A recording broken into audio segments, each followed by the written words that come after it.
Did the cosmos suddenly explode into existence from nothing, by nothing, and for no apparent reason? Or were the words of Moses true? For in 6 days the Lord made the heavens and the earth, the sea, and all that is in them, and rested on the seventh day. Therefore, the Lord blessed the Sabbath day and made it holy. Exodus chapter 20 verse 11. Do we find evidence for a purposeless, self-existing universe? Or does the very existence of the cosmos point to a creator? Join Midwest Christian Outreach Inc. and J. Hall, MS, as we explore creation, the Bible, and science. And here we are again for a wrap-up, no less. A wrap. But not a wrap session, just a wrap No, up. just a wrap up. Not down either. Always up. Always up. Yeah, so we've had some kind of, I don't know if Jay's caught them or not on our YouTube channel especially, but interesting little comments from naysayers on this topic. Of course. Some of them, or most of them like that, I went, yeah, I don't really want to respond, but but it is causing some conversation. So, Jay, tell me this. Do you really believe God created everything in 6 days? No doubt. I think that's our pattern for our work week. I know some people, they just work all the time. And when I've had extra long work periods, I've gotten sick and so forth. So that pattern is what we follow. And it's a universal thing in all cultures.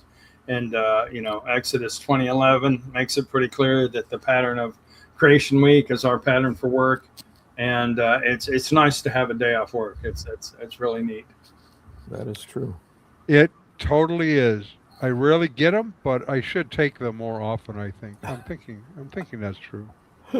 Yes. So we're going to go and do a screen share so that Jay can kind of walk us through the last. He's not going to redo all 9. I don't think. But he's going to kind of give a little recap, and then we're going to go on from there. Oops, I got to go back out of here a second because I missed doing something that's going to become important later in this time together. There it is. Okay, there it is. Ta-da. All right. So feel free to interrupt and ask questions or comments since it's our last time. If there's something you've been, urgently wanting to share, or we were talking about sharks earlier, but whatever it might be, feel free to do that since this is our last session on this. And again, I do understand, some Christians have some different viewpoints on this. Some kind of given the viewpoint that I think both from tradition and Christian history, and as well as the science and the scripture, they all point in the same direction and support the young earth side. So if Jesus is teaching us that the young earth fits more with taking Genesis in a straightforward way, I think that's kind of a key thing, because we can't say, oh, supposedly these experts say that, and so we're going to put that over the scripture. I think we have to take the clear understanding, the historical, grammatical meaning of the text, and that has to be our foundation. And many things in the whole Genesis 1 through 11, people are kind of hard to grasp. Maybe they have no idea. There could have been a global flood or this and that. And so one aspect is that the patriarchs lived a lot longer, but you have to remember that Adam and Eve were created perfect, and then there was the fall, then there was the consequences and the curse in Genesis 3. So there was a step down from that perfection, and they were kicked out of the Garden of Eden. So the fact that the early patriarchs lived so long, it does make a lot of sense. And then catastrophism is just in contrast to the view that came up, say, in the 1700s and 1800s, that a lot of the rocks, they quote unquote, obviously had to take a long time to form. And maybe you've seen the famous bat in the stalactite. Well, obviously, that particular stalactite must have been going pretty fast in formation to catch a bat, for example. But there's many examples like that supposed things that like salt formation can form fairly fast, and so forth and so on. But then the whole idea of the global terms in Genesis, that there was it covered the whole world, all the high mountains under the heavens. These kind of phrases seem to imply that Noah was universal in the flood, and the fact that he had to take birds on the ark, and birds can escape anywhere. And then in 2 Peter 3, contrasting the judgment of the flood to the future judgment by fire, both of them being global, a lot of things like that. And even some of the old earth advocates admit, many of them do at least, that throughout church history, like they even wrote special sermons about the 6 days of creation. So that, to me, I think is, for a lot of scholars agree that traditionally it's been that. But now we've been enlightened and we know more about science. That's often the argument. And then one of the biggest claims is that it's all based on radiometric dating. They believe in millions of years before that? Yes. But in terms of like, this is kind of the more solid proof. That's what's been claimed. So that is something that the RATE team, that a number of creationist scientists came to, arguing that in the past it seems likely that the radioactive decay rates were much faster. And the only one that we can really put much confidence in is the radiocarbon, because we can connect that with, say, an Egyptian artifact or George Washington's furniture.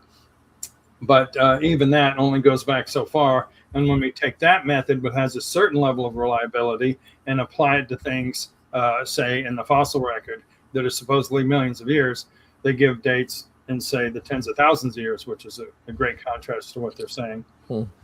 And in terms of our opposite of evolution, in Genesis, it talks about the plants reproduced after their kind and the animals reproduced after their kind. That's exactly the opposite of evolution. So the question is, which is a key thing about what animals were on the ark, you have to define what those Genesis kinds were.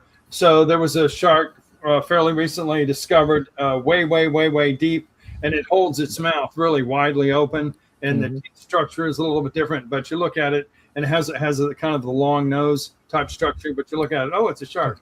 But they were just absolutely shocked that it could survive so deep in the ocean. And what's down there to eat? I guess they're finding something. So there's a variety within each kind, but there's a limit.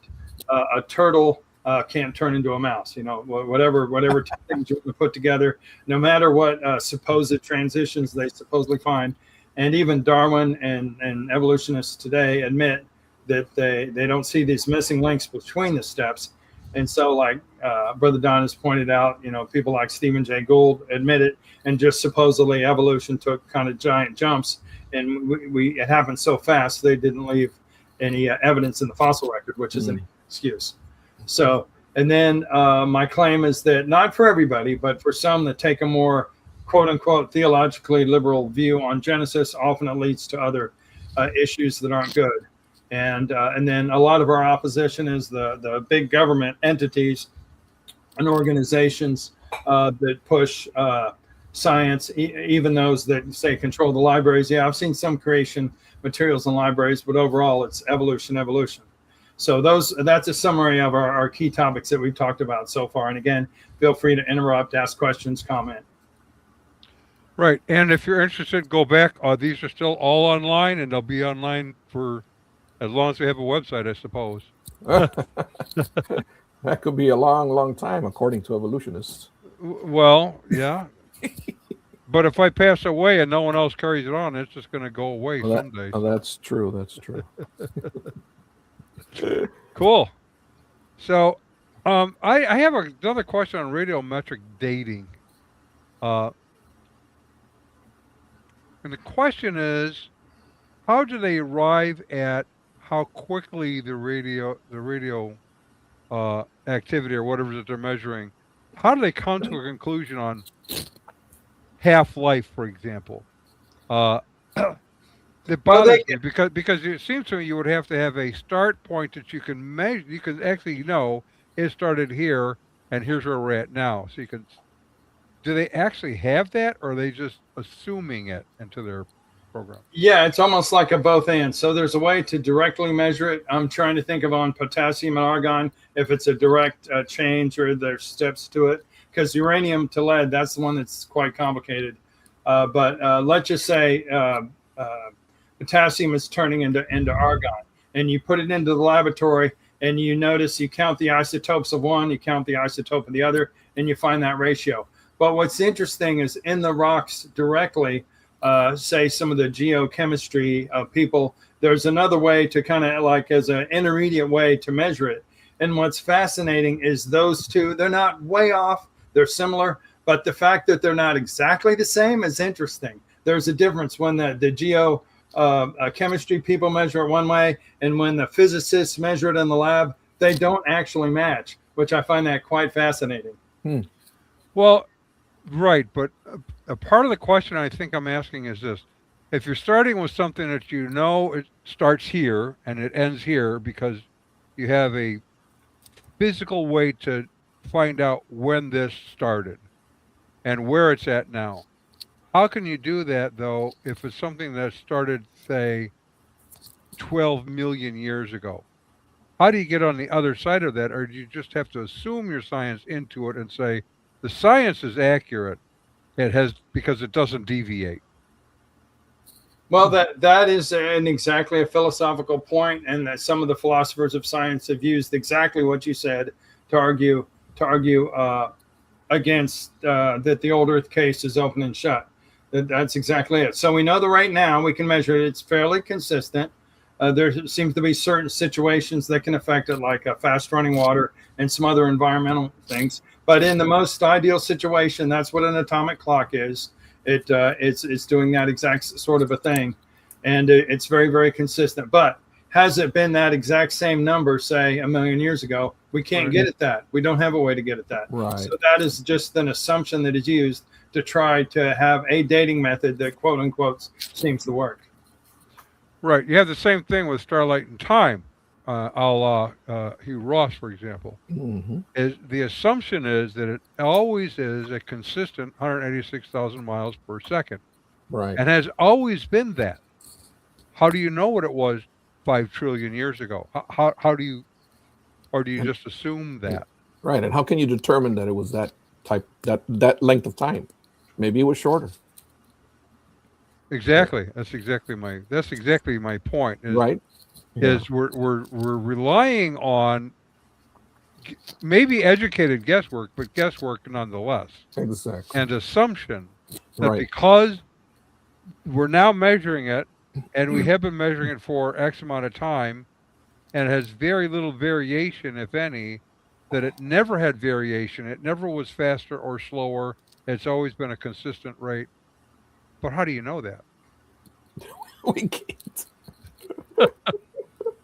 We just have to take that by faith. Oh yeah, that's what it is. Yeah, what else can we do with faith? Right? It's a faith claim. Yeah. Basically. All right, Caffeinated Crew says this. We studied multiple facets of arguments in favor of a young Earth perspective. Of all the arguments discussed or not discussed, which specific argument holds the best defense for a young Earth? Yeah, I would go back to the idea of the catastrophism, and when we look at the rocks, the different supposed claims that you haven't. This takes a super long time to form. Like say they're in the Grand Canyon, there's a sandstone that says, "Oh, this formed in the desert." Of course, that would be an issue, but they took some different amphibians and had them in a different sediment and how their footprints look like in wet, damp, and underwater and so forth. And it fits more with that. And then also you can see that there's the way the sediments lay, the angle that the sediments lay, like a dune has a certain angle to it. It fits more with dunes with very, very large waves underwater, things like that. So the argument of a step-by-step, if each of the layers formed fast and you don't see erosional breaks between the layers, then that would tend to imply that most of the rock record were together. And then occasionally, like, that's very famous in some of the coal beds, you see the trees going through multiple layers, things like that, a polystrate fossil. That's fairly easy to catch. And even the evolutionary geologists recognize that, okay, that particular section of strata must have happened quickly. But human history only goes back so far. And I think you kind of have in a sense, a brick wall once you hit either Babel or the flood.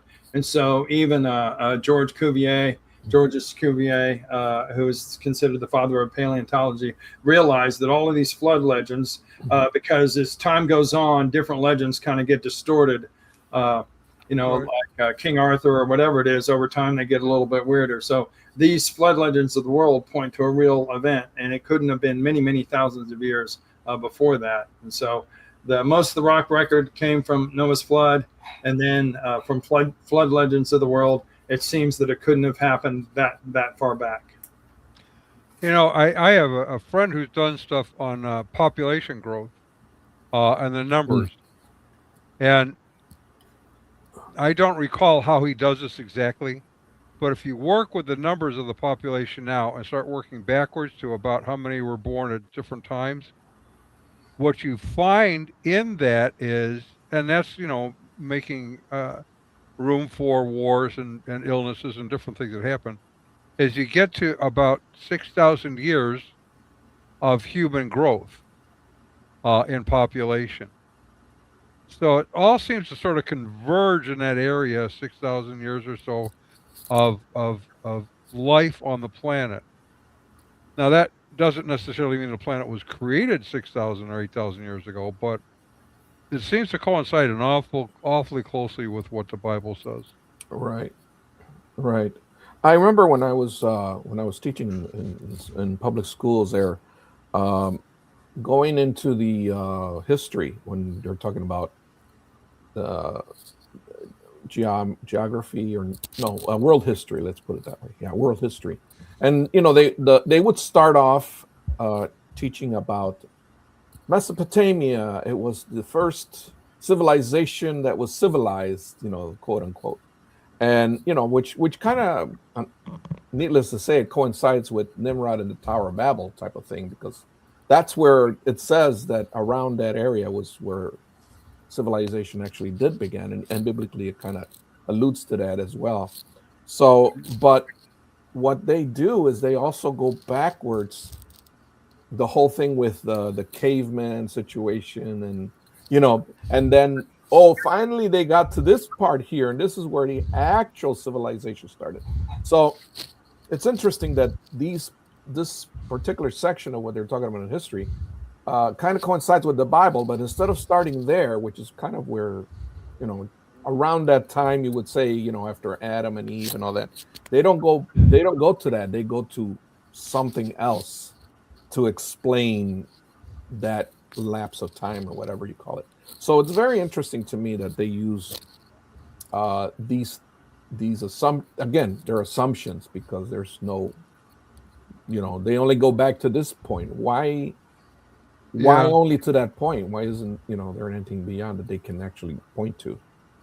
Well, yeah, and I don't know, and Jay doesn't really know the motives of why individuals do certain things, but it seems to me, my guess in many of these things is that if they need more time for something magical to happen, Right. they just increase the length of the time the universe existed. That's what they can control at this point. Yeah, they can control the story, right, because they have problems making the science work otherwise. Exactly. So question 2, in contrast, and I think this is a good one in all fairness, Jay, what is the strongest argument for an old Earth position? Oh. I think you'd still have to go back with the radiometric dating, because the early founders of geology, it often part was anti-biblical prejudice, and their worldview was not solidly based on a Christian foundation, and so the radiometric dating early 1920s really came to be more standardized.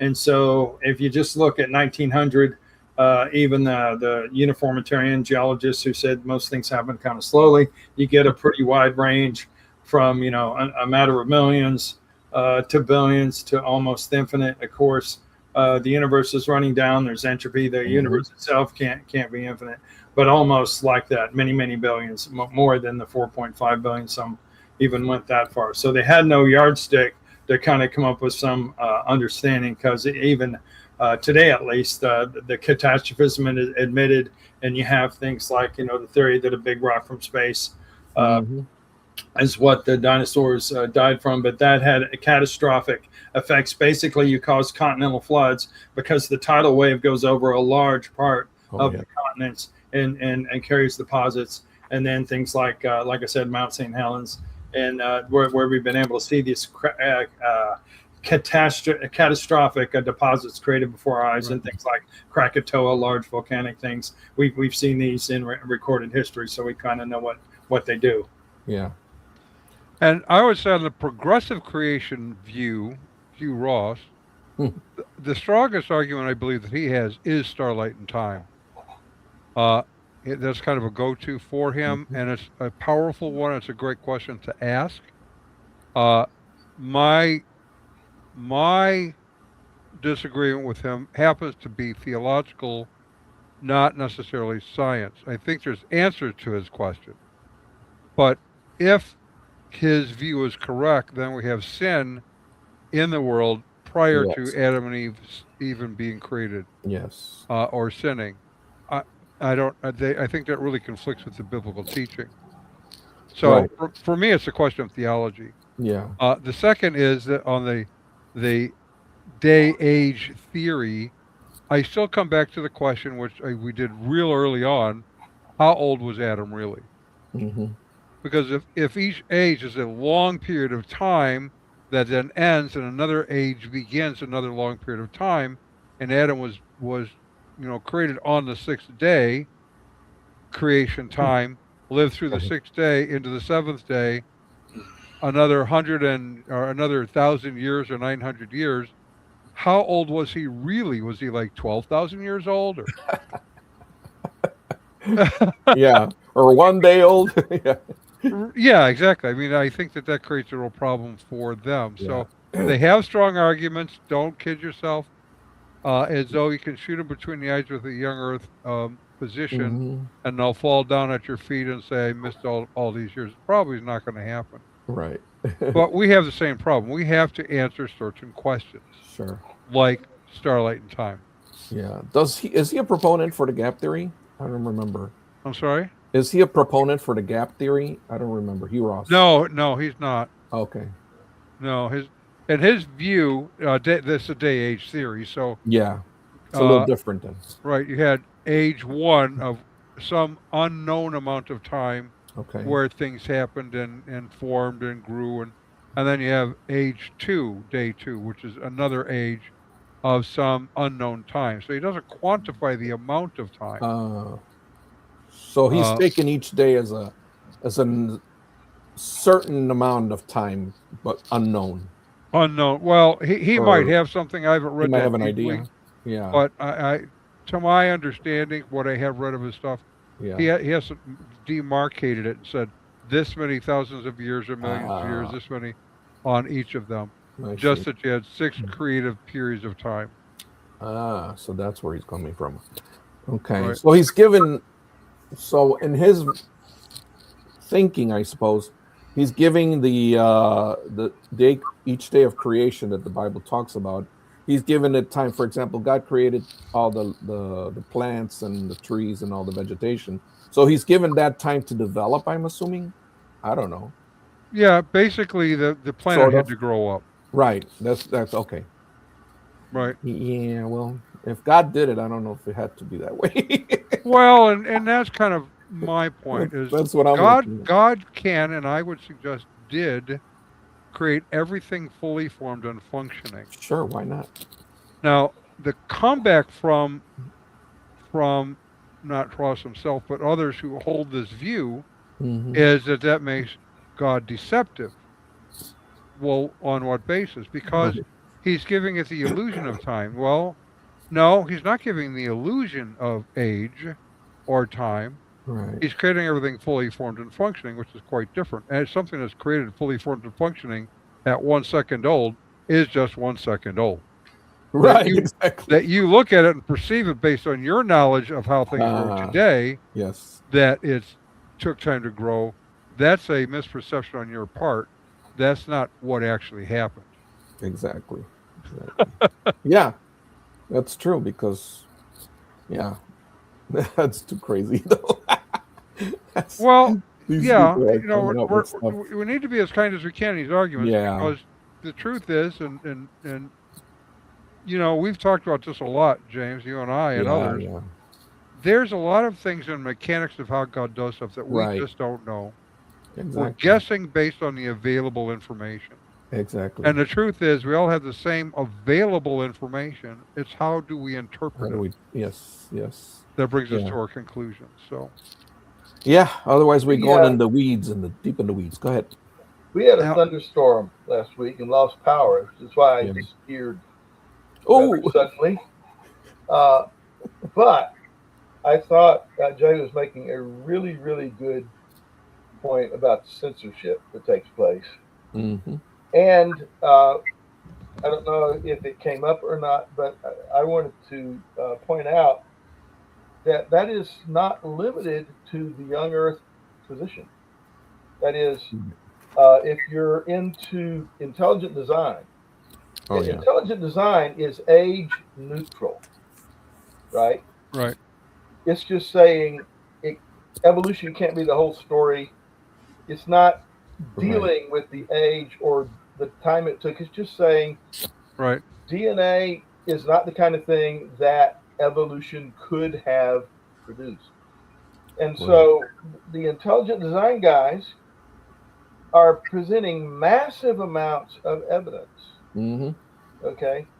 And nobody even responds to it. They just dismiss it. Well, that's not science. Right. It's just they just arbitrarily say that's not science. Why is it not science? Because it doesn't fit our paradigm. Yeah. And older creationists get the same treatment.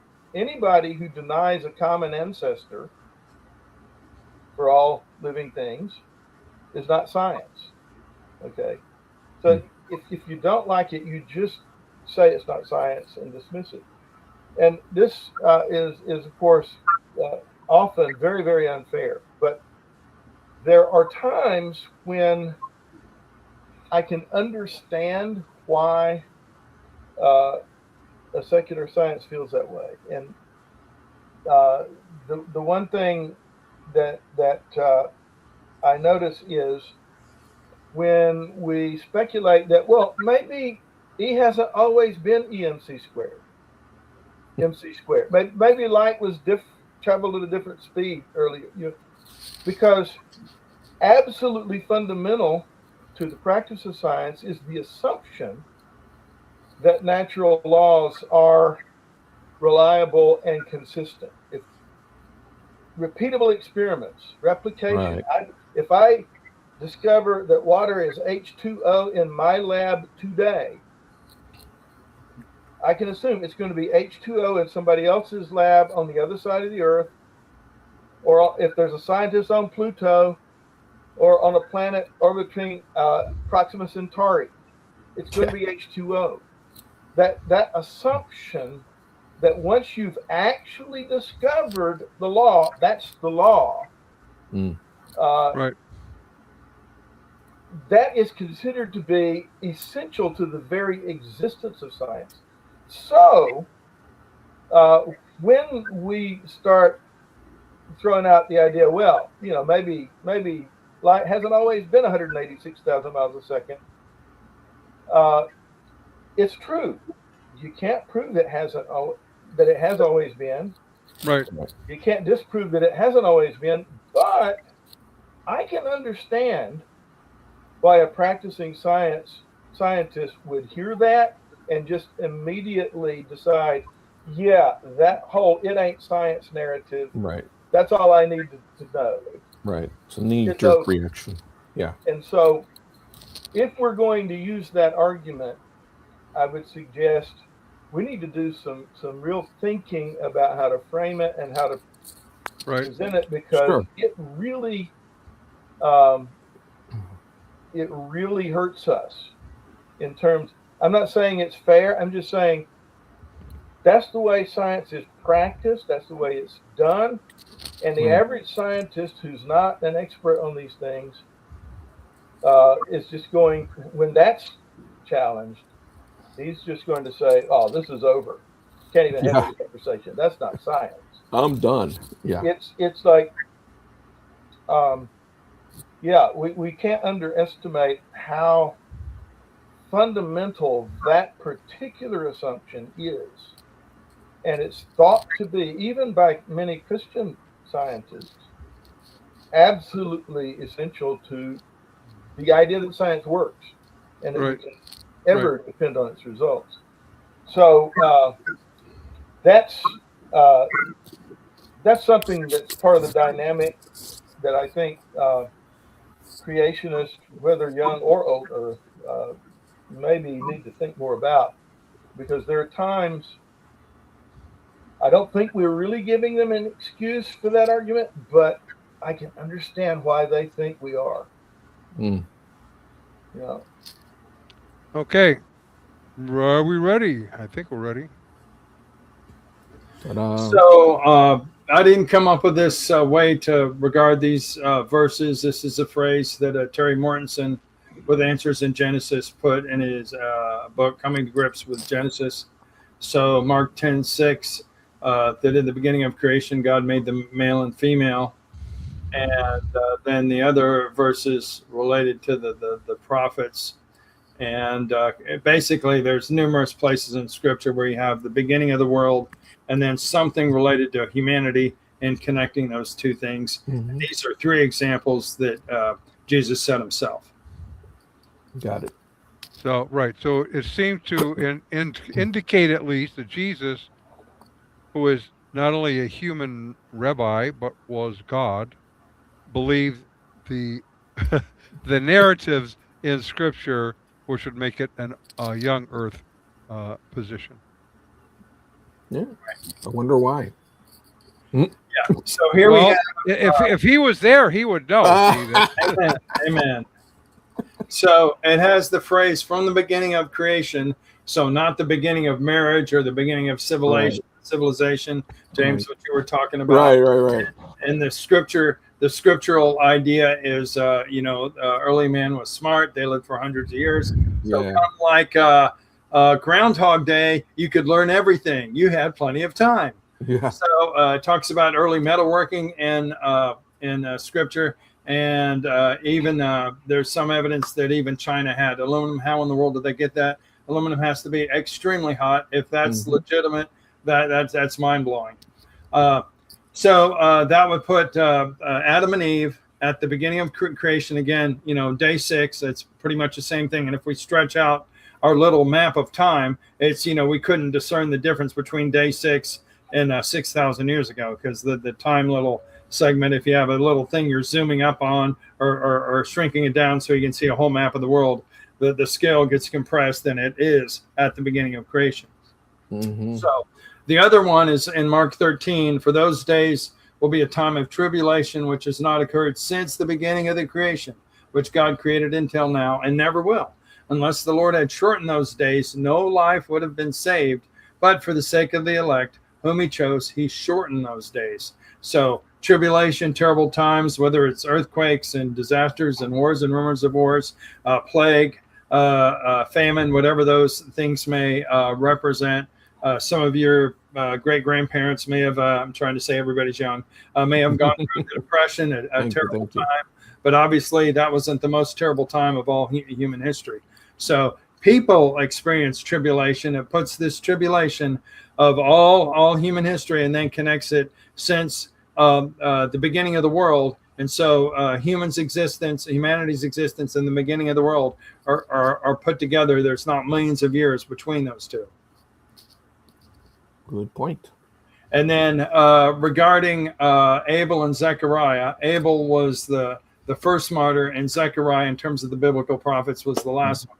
So the blood of all the prophets shed since the foundation of the world may be charged against this generation, from the blood of Abel to the blood of Zechariah, who was killed between the altar and the house of God. Yes, I tell you, it will be charged against this generation.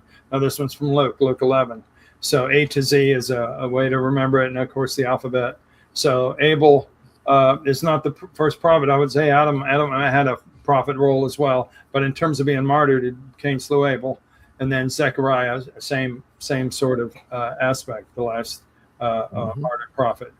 So that breaks it down to the foundation of the world. Because again, if you made a map and put Abel here, the Adam and Eve had sons and daughters. It says in Genesis 5, and Cain slew Abel. So there's a little bit of a distance there.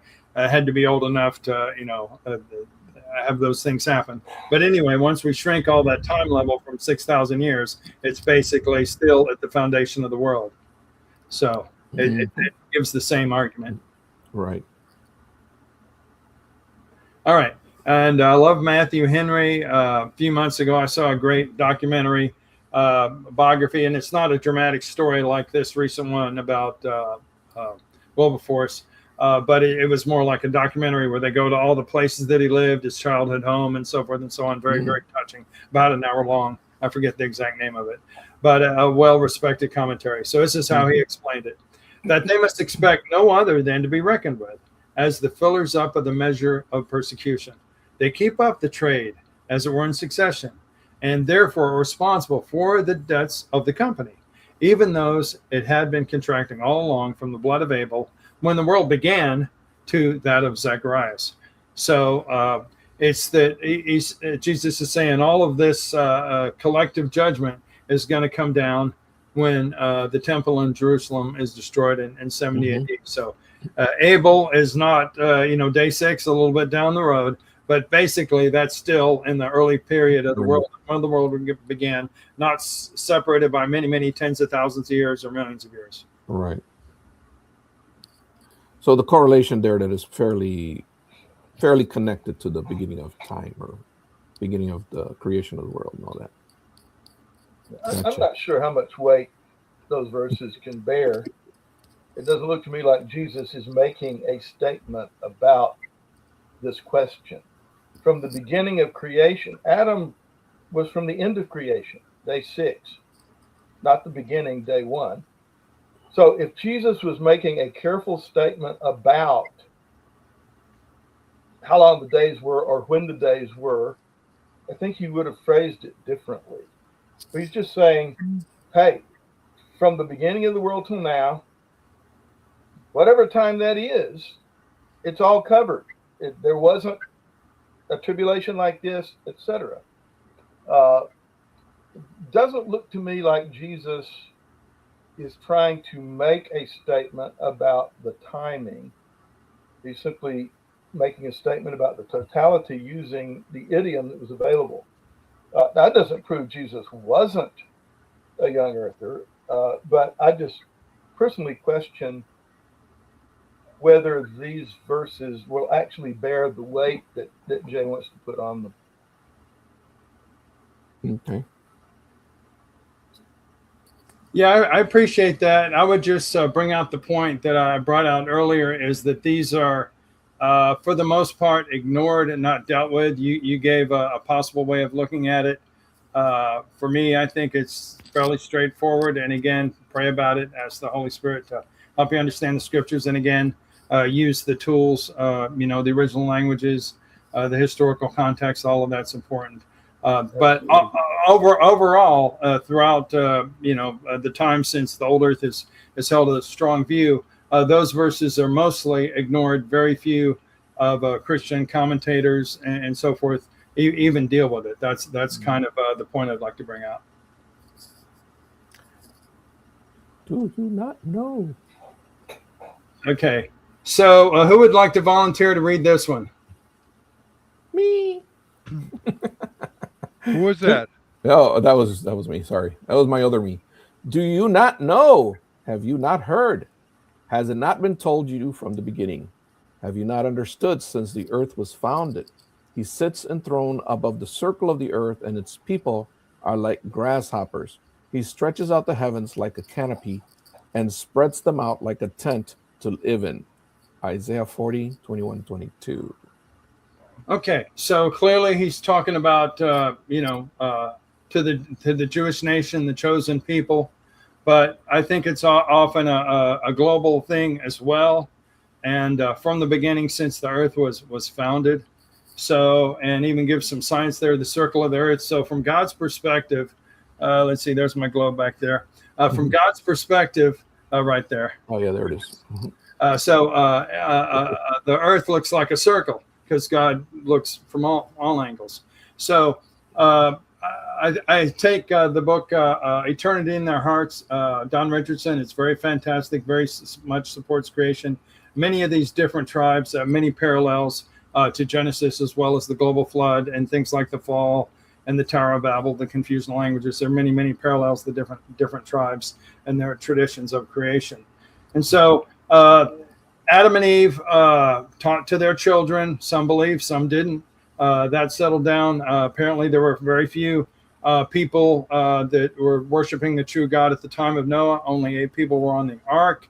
And of course, Methuselah may have been a true believer, and he died and did not go on the ark. So there may have been some people in that category. They were believers, but they died for various reasons before the flood started. Maybe just that's speculation. But the point is, the truth came to Noah, and I hold to the Toledoth theory that the different generations of that they were recorders of Scripture up to that point, and it carried down to Moses, who was the editor. So Noah knew the truth. He taught it to his kids. Again, some believed, some didn't. And so at the Tower of Babel, there was a degree of knowledge of who God is, creation and the flood, and so on. And so if you look at the center of the earth, there's an apologetic. It's not Ankara, but it's in Turkey. It's very close to there. But if you have Ararat over here and Ankara's over here, it's like, wow, the center of the earth, the people dispersing after the flood. Wow, that's providential. And again, doing the math and the geometry of the continents, it's not very far from Ankara. So I think it fits in with the flood and all that. So everybody had that sense of it. And the Chinese have their border sacrifice that they did, I think, annually, but they recite certain things. And it says darkness before light, and a man was created after creation, as well as the sun, moon, and the planets. A lot of parallels. So they recite a creation account and the fact that they're having a sacrifice. And again, Adam and Eve had to be clothed, an animal had to die. Cain offered an animal sacrifice, and after the flood, Noah offered an animal sacrifice. And so these things apparently carried down to Babel, and whoever the first Chinese speakers were carried on to their civilization. There's many examples of that in different cultures where it parallels things we see in Scripture. Caprich. Okay, so we're ready for the next one. Next. Which is, I know. I was tinkering around looking at that China thing.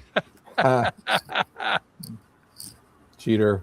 Who can tell me anything about Robert Raymond, or they knew him, or if he's still alive, or I have no any clue. comments, or you highly respect him or no? Robert Raymond. I don't know him. Okay, so let me go ahead and read this. So he's taking a conservative view of Genesis and defending that. He has 7 points, but I wanted to read just point 7. He has more than that. But anyway, but the church must resist the secularistic trend and continue to hold, as it has historically done, to the historical integrity of the early chapters of Genesis. Internal evidence is strong that they are intended historically, say in contrast to being poetry or myth. And his point 7 I thought was really good.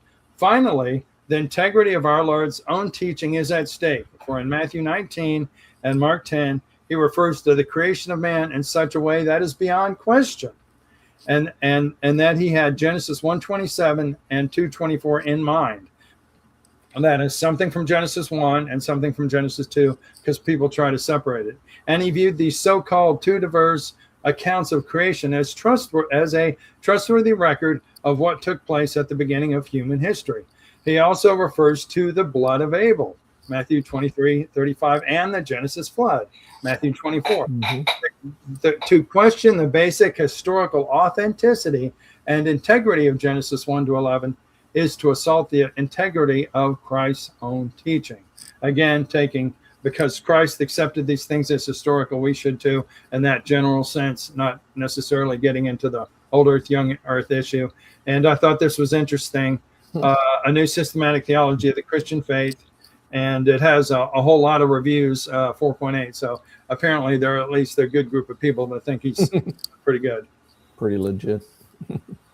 Okay, then we have an interesting little video. Do you want to introduce this video and tell us where it comes from? Yes. Because we promised them we would do that. Yes.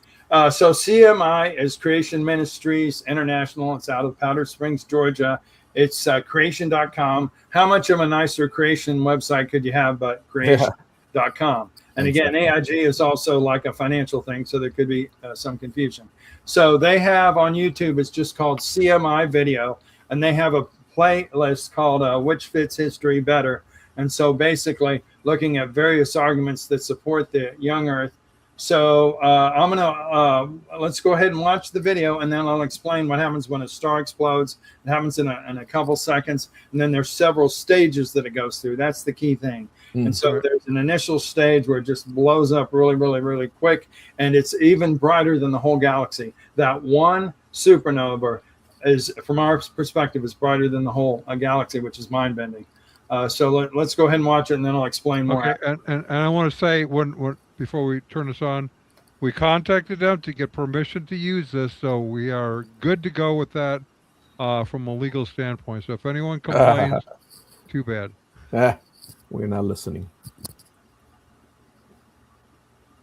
Yes, it's time for another extraordinary round of... You got it! Our two contestants will face the challenge of determining which history provides the best explanation for the observations scientists make. Is the best history the one that starts all by itself with a big bang about 13 billion years ago? Or is it the one recorded in the Bible, where an eternal God creates the whole universe thousands, not billions of years ago?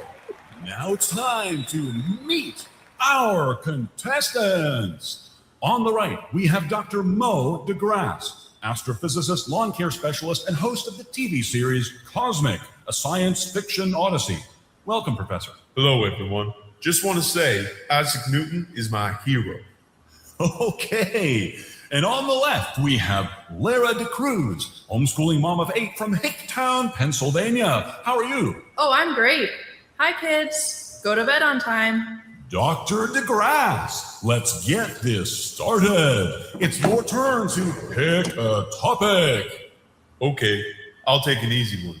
Number 5, supernova remnants. Mr. Science, tell us about supernova remnants. Supernovas are stars that have exploded and released huge amounts of radiation, often briefly outshining a whole galaxy. The remnant is what's left over after the explosion. Supernova remnants go through different stages. Astronomers have not found any of the very oldest, largest supernova remnants in our own galaxy, the Milky Way. Thank you, Mr. Science. There's the scientific observation. Now it's time for our contestants to choose. Evolution. The Big Bang billions of years ago. The Milky Way is billions of years old.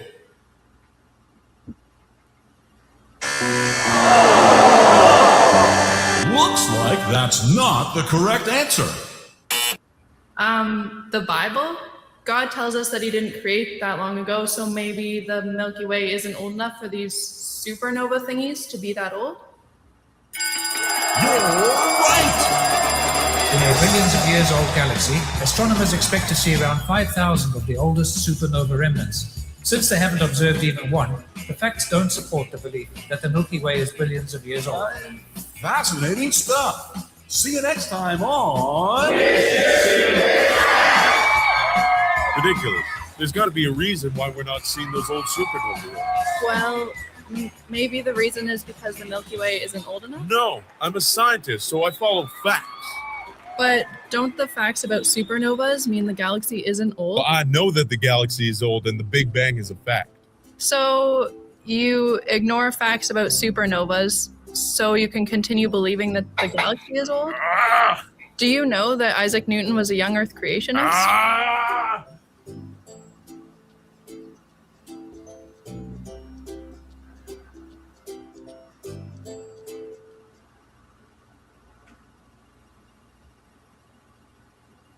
Is that it?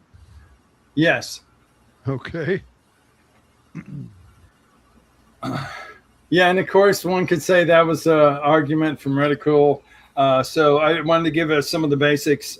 So a star explodes when it runs out of energy. It explodes like that picture showed, and you can see it from far away. And so even the ancients, maybe the Babylonians, the Chinese recorded some of these, and we have an idea of how often it happens. Again, there are some calculations involved, and if you want to contact me, hallofmath@yahoo.com to get more into it.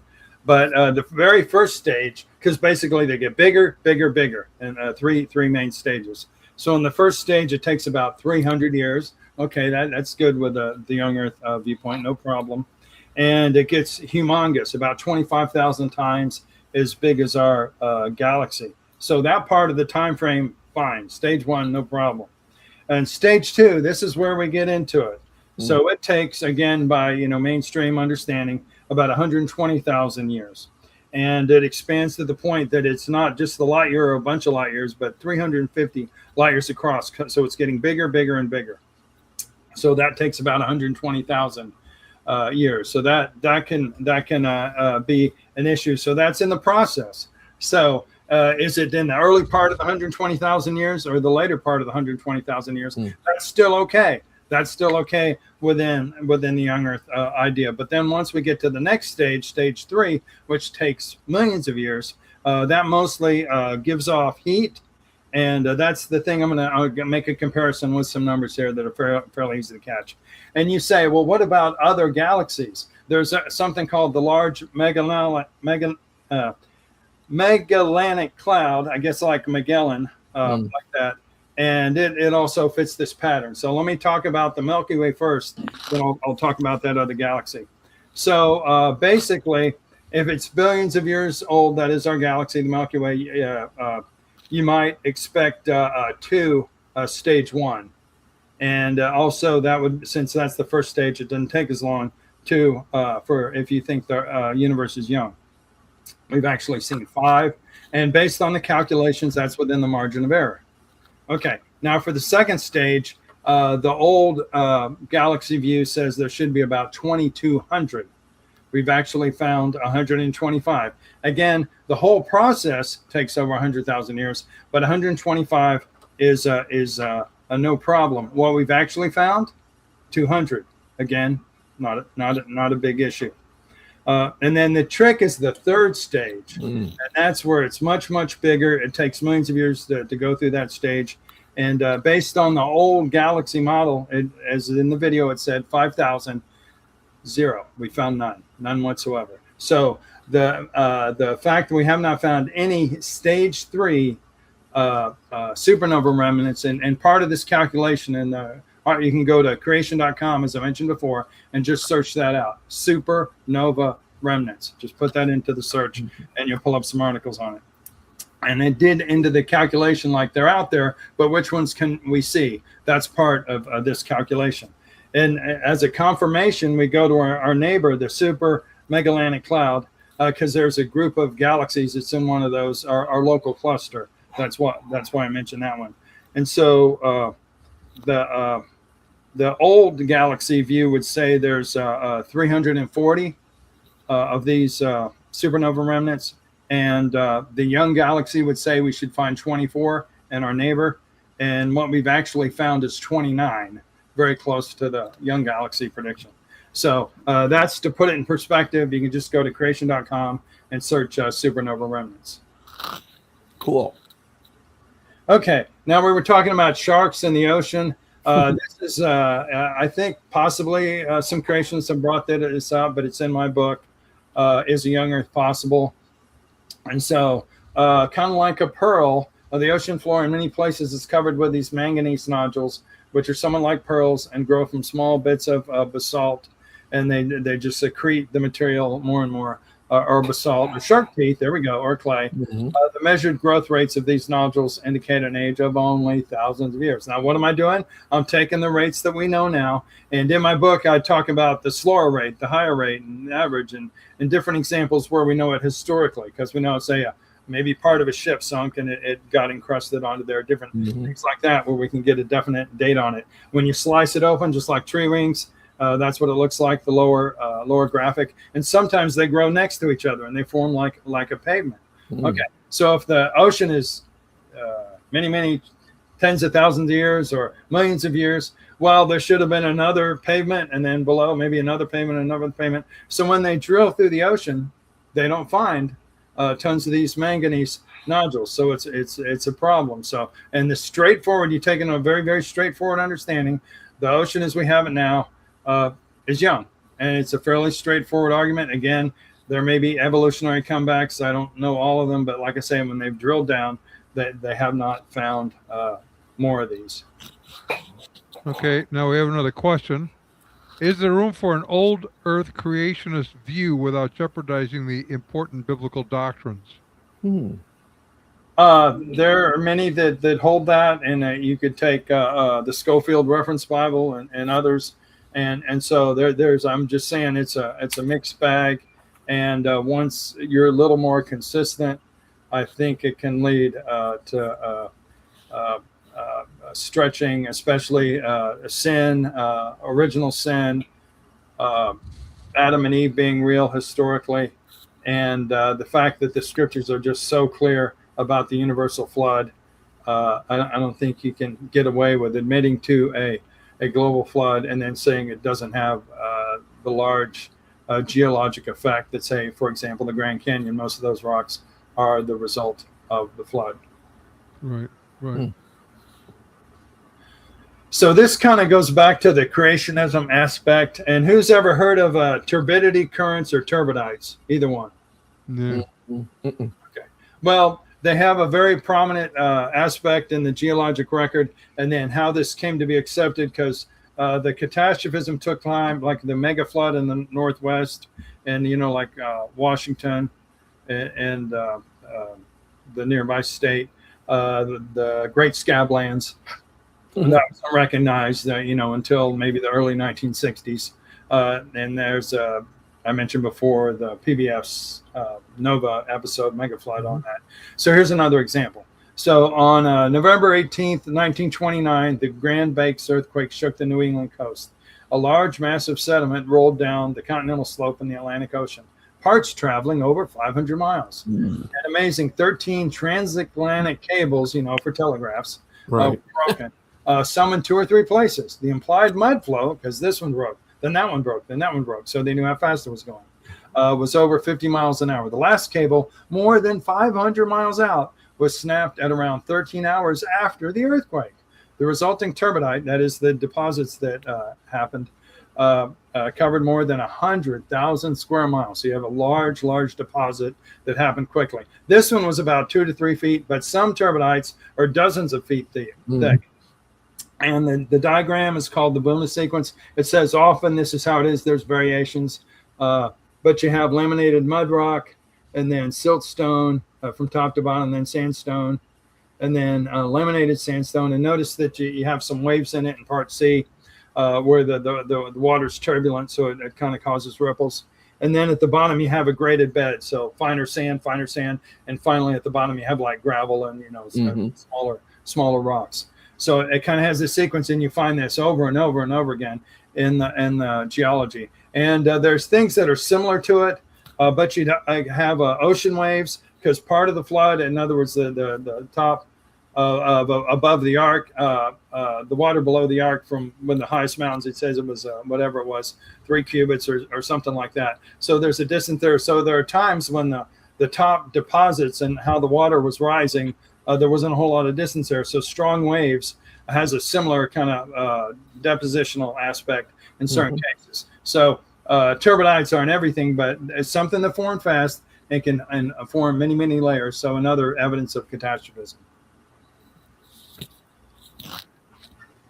Okay, so we were talking about censorship earlier, and again, Slaughter of the Dissidents, Jerry Bergman. That book covers the details of the movie Expelled with Ben Stein. So there's intelligent design people in there, and there's traditional creationist people in there. And some people are just Darwin doubters and they're not more specifically into either category.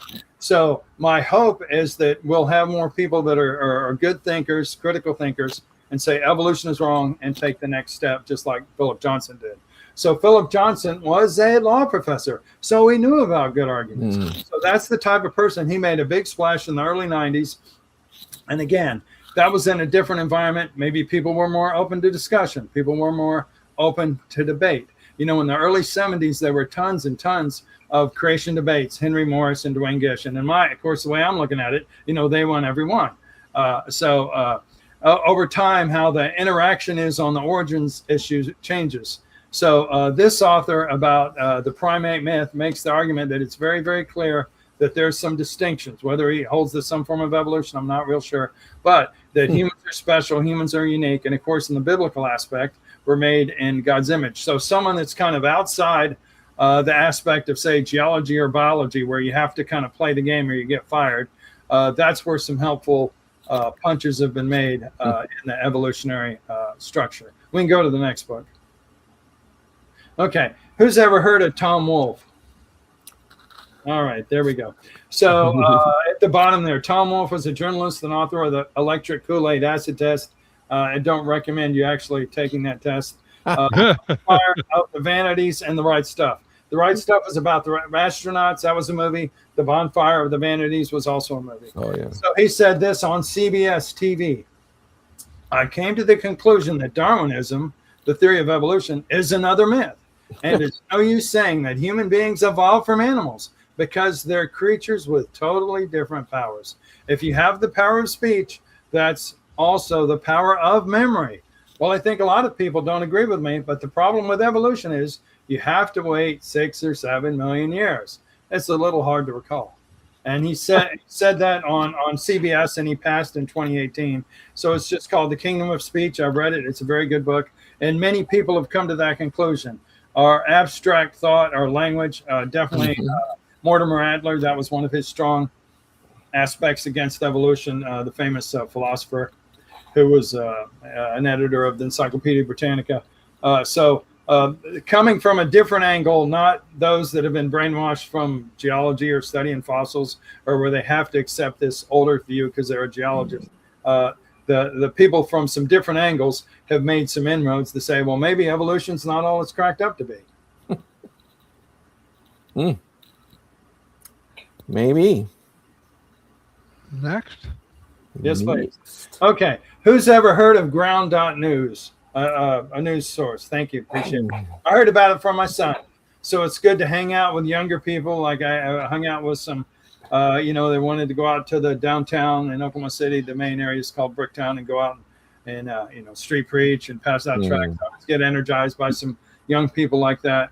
So it's good to have some younger people to get some different ideas. Maybe it's not TikTok today. Maybe there's a big new thing, but to be aware of some of these things.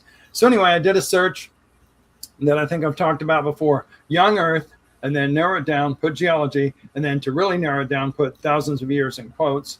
And so I got topics, geology, that relates to it, not very specific. And Earth, well, everything about the Earth, well, not very specific. And then, of course, Neil Young. I think he might have a song called Earth Song, and maybe that's why it pulled that up.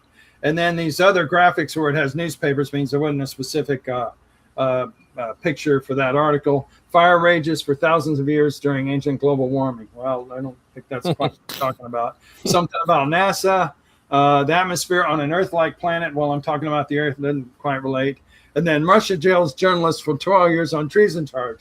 Maybe it was treason, and he was a young Earther. Then it would have related. So basically, I'm not really getting anything that fits my topic. We can go to the next one. Okay, I'm looking for, and maybe you can help me figure this out because I'm having sort of a brain burp. I have these on occasion. Philosopher who's really good at refuting evolution, but he's agnostic about God.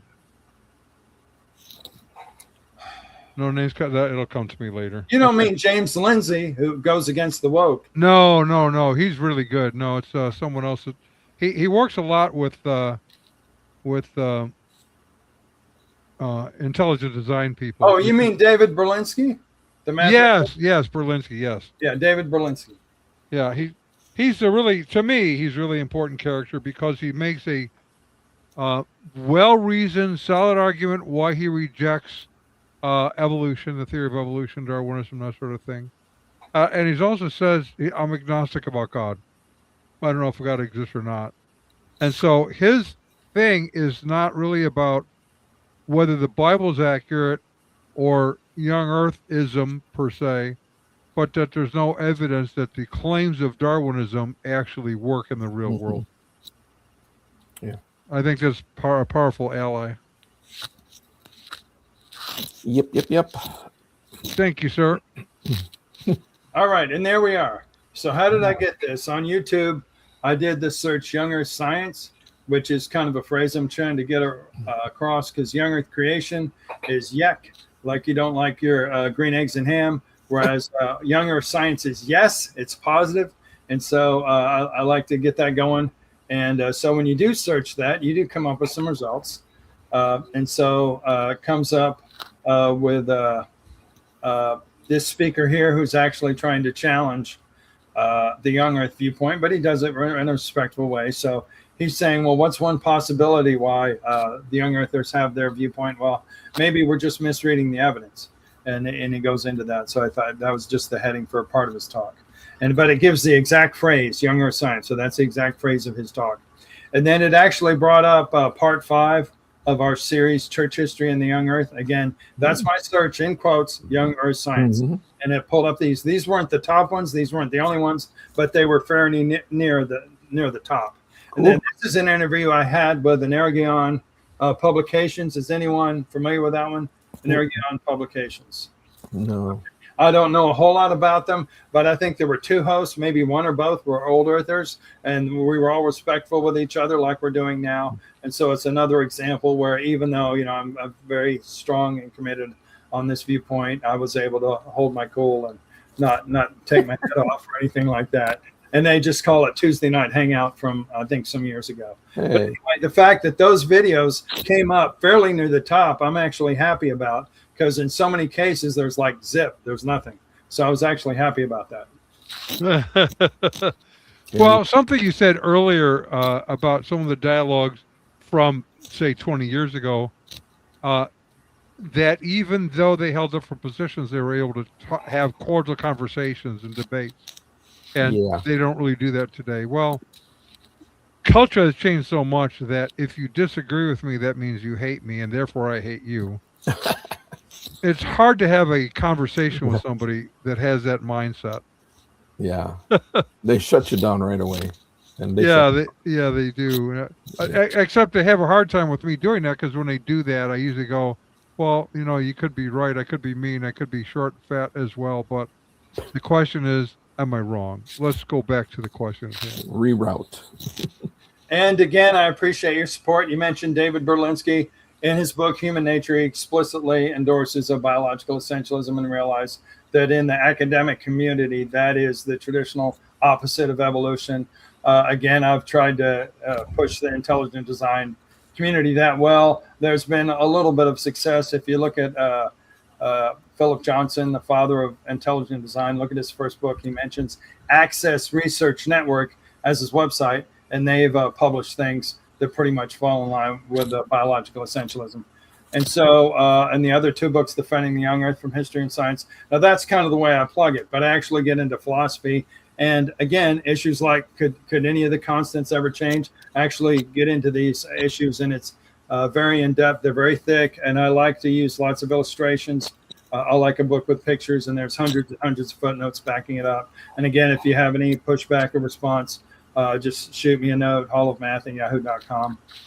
And I appreciate you supporting me by getting my books and reading them and giving me any feedback. The one I don't have enough reviews on is Biological Essentialism, which is on Barnes & Noble. I'd especially appreciate that. We can go to the next. Cool. Oh, there's one more? The last. Well, there we go. Oh, look. I'm glad I didn't put my toys away yet. That was it. Questions, comments, discussions. Yes, that's where we're at. And we've been doing comments and discussions as we go, so that's how that goes. So there is one question. Here's one question. Who saw First Contact, the Star Trek movie? Oh First, yeah. I was just First rewatching Contact. First Contact is what civilization? it. Oh. Vulcan. No, the Vulcan one. Yeah.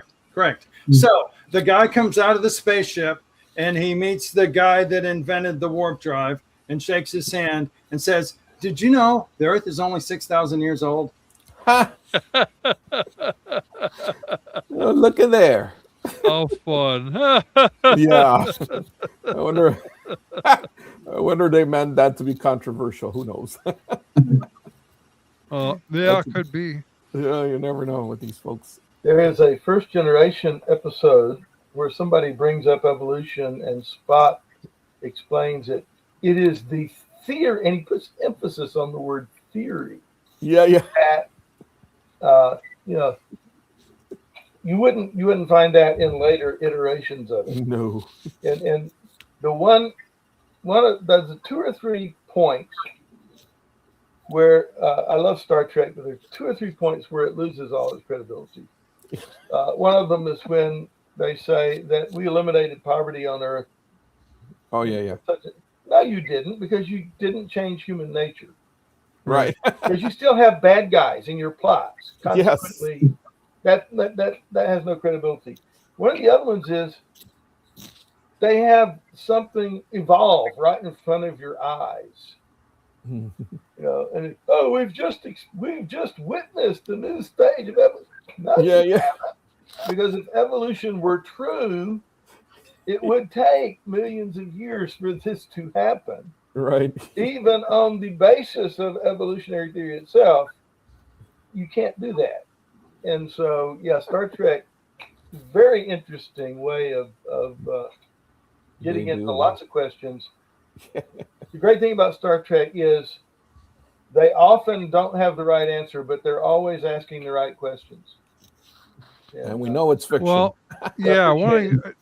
And I appreciate, Jay. I've learned a lot about the older position, and certainly my respect for it has not diminished. So thank you, Jay, for spending this time with us. It was good. Yeah, we're glad you did this, and Definitely. hopefully it will help others off into the future. Yeah. And perhaps one day in a few thousand years we can do it again. Yes, you're welcome anytime. Exactly. Yeah, well, if you have day, age, time, you can make it as big or small as you want. Yeah, to. anytime. Make it up as you go. All right, so for everyone out there, next week we're going to be starting a 4-week segment on the growth of Asian cults, specifically from South Korea, heading into the U.S. And there's 3 of them that are making some real headway currently. So we're going to be talking about those for 4 weeks, starting the 11th, which is next Tuesday. All right. That's right in time for the upcoming school year. Yep. That is true. All right. Any other questions before we sign off? Okay. Thank you, Jay. It's been a pleasure. I appreciate Everyone it, else, sir. see y'all next